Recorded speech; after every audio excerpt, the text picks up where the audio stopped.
Hi, I'm Cheryl Leach. In this problem, we're going to be using the graphs of the function f and g to help us get derivatives of two other functions that are created by composing f and g. Let's go ahead and take a look at our first example.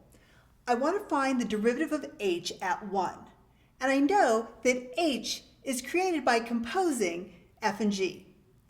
So in my definition, I notice that g is my inside function. So when I take the derivative of my function h, I start with taking the derivative of the outside function and composing it with the inside function.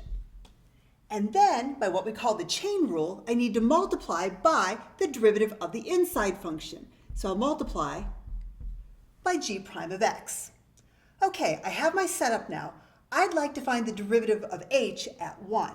So let's find h prime of 1.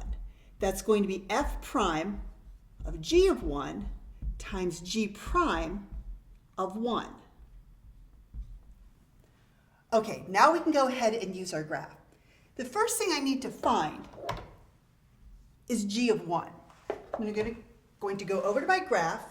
Here's 1, and I'll go up and read off that g of 1 is equal to 4. So I have f prime of 4 times g prime of 1. Okay, now let's go ahead and find out what f prime of 4 is. So again, I'm going to locate 4 on my graph. This time I'm going to go up to function f, which puts me right at this location. But I'd like to know the derivative. And I notice that this is a line and its slope is -1, because if I move down 1 and to the right 1, I'm back on the line again. So f prime of 4 is -1. Let's do a similar thing for g prime of 1. This time I'm going to move to 1. I'll move up to my function g, which puts me right at this location, and I want to find the slope of the line at that point. And again, I can tell, because this is a line segment, that if I move down 1 and to the right 2 units, I'll get a slope of -1/2. So g prime of 1 is -1/2. Multiply the two numbers together, and I find that h prime of 1 is 1/2. Okay, let's try this again, but this time I'd like to find s prime of 5. And for function s, I'm still composing f and g, but I'm composing them in the opposite direction. So f is my inside function this time. So to get the derivative, I'll start out by differentiating the outside function and composing it with the inside function f, and then multiplying by the derivative of the inside function. Again, that's the chain rule. In this case, I'd like to find s prime of 5. So I'm going to replace all the x's with 5's.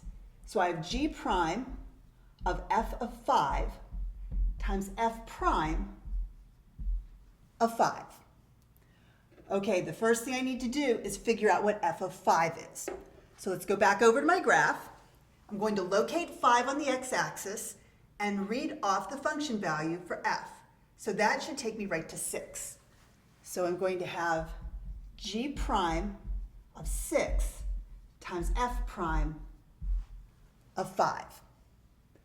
Okay, the next step is to find g prime of 6.